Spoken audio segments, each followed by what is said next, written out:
This video is going to be an absolute speed run of a dribbling video. Today what I want to talk about is a thing that I heard on a podcast earlier, Tim Ferriss podcast, who, you know, I love Tim Ferriss. He has provided me with so much value over the years that I've been listening to his podcast and reading his books.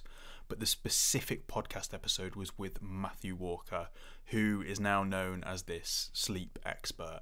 He has changed the way that I think about sleep. He's changed the way that a lot of people think about sleep. He's got his own podcast, which I haven't actually listened to yet, but I'm going to dig back into. The thing with sleep is that for someone who has got a lot going on, but also trying to have get something going on the side, it doesn't make for particularly nice reading or listening, because you're hearing the damage that you're doing to yourself by not getting enough sleep.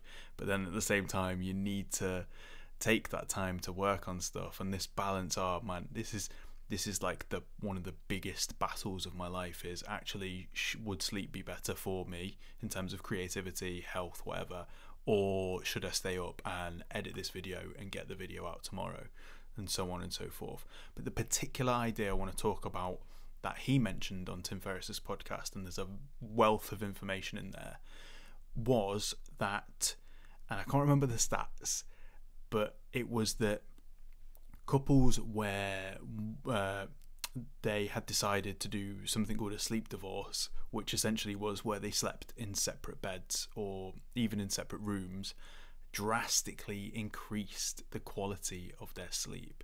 And this is wild. I mean, at the moment it's relevant to me because I'm actually sleeping in a separate room from my partner because of various reasons, with our baby being in the room with her, and it just doesn't work. What's really funny already is that even though we are actually sleeping in separate rooms majoritively for baby related reasons, it feels like I'm almost apprehensive talking about it because it feels weird. And that is the actual idea that I want to talk about today, separate from the quality of the decision to sleep in a separate room from your partner, is the taboo nature of the idea.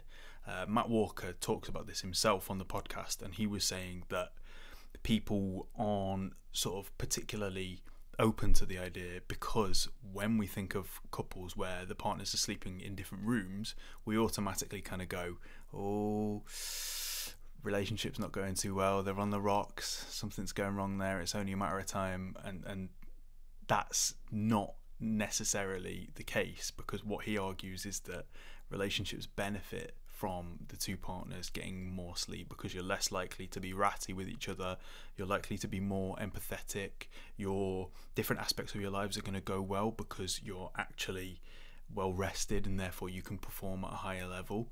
And this idea of how many other ways are we held back from things that could potentially benefit us by those things being taboo. And I don't mean extreme taboos, like extreme no-nos that are like horrible and illegal, of course. What I do mean is how many different ideas, because society just slightly frowns upon them and is like and the social stigma that's attached to them, how many different things are there that we are therefore not benefiting from. And I remembered this idea in my head of this guy, and I found him. It took me a little bit of searching, but his name was Ignaz Semmelweis, and he's a Hungarian physician, right?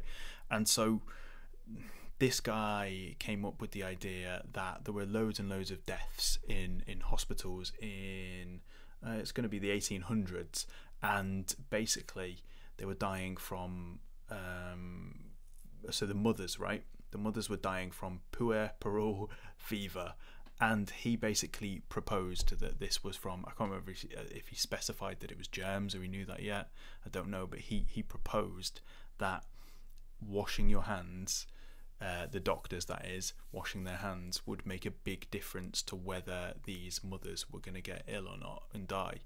And I think he got rejected and laughed at and belittled, and the rumour is that he actually ended up in an insane asylum because, I mean, on here did it say it was a rumour? I'm using my trusty source Wikipedia. allegedly suffered a nervous breakdown and was committed to an asylum by his colleagues. I mean, I think I read this also, not 100% sure, but in Matt Ridley's book, How Innovation Works, where it's a fantastic book where he talks about innovation and all of the difficulties surrounding innovation, and he has a lot of ideas for how we can improve the speed of innovation in the future. Anyway, I did a bit of a video, or a bit in a video of that a while back. I'm going to revisit that because it's a really cool book. But yeah, this guy desperately tried to get people to do this because he had done the work to realise that it would make a big difference, and they didn't listen to him, so much so that he ended up in an insane asylum, allegedly. But I've seen it written in enough places that, I don't know, you'd never know with history, do you? And I'm sure there are many other ideas from the past that are like this, but I can't pick them up right now. But that's this video series is a scraping of the top surface of the top layer of soil, just to get things moving a little bit, and then I can take ideas like this and work them into something bigger in the future. So what can you think of anything in society that you only don't do because of the social stigma or the looking down upon that comes with said activity or whatever? So just little things for me. I mean, these are very small things, like knees over toes, a guy who recommends walking backwards. So when I've been going to the gym, I've been walking backwards on the treadmill, and at first it's a little bit like, oh, I'm gonna look weird here, but I just went for it, and it's really good for your knees, and I think also your ankles and things like that. So I just went for it, and there are definitely many little things like that because of how we worry about how they'll look, we end up not doing them. And I'm not really a good case study on the sleeping separately, because of course I'm sleeping better because I'm not sleeping in the room with my baby who wakes up 3 times a night. But I definitely think even when we are sleeping in the room together again, which we will of course try, I think that we will benefit from having most people do benefit from having a massive bed, so that, you know, you cuddle and stuff and whatever, and then separate and sleep. And there's these ideas about body temperatures and how on average men are a higher heat over the course of the night, and therefore Rich Roll, the ultra marathoner and podcaster, whose podcast I also love, he actually sleeps, I don't know if he still does it, but he was sleeping in a tent on his roof because the temperature just worked for him, and his wife liked the room too hot. So there's a good example of it. I'm sure Matthew Walker will probably be on his podcast in a few weeks' time or something. We'll talk about that. But yeah, that's where I want to leave it today. If you can think of any ideas like this from the past, or current ideas that maybe you have adopted but you don't talk about how valuable and effective they are because the society slightly looks down upon them for whatever reason, might be a really silly reason, then yeah, drop it in the comments, let me know. I'm going to leave it there for now. Have a lovely evening or morning or afternoon. Cool. Take care. Bye bye.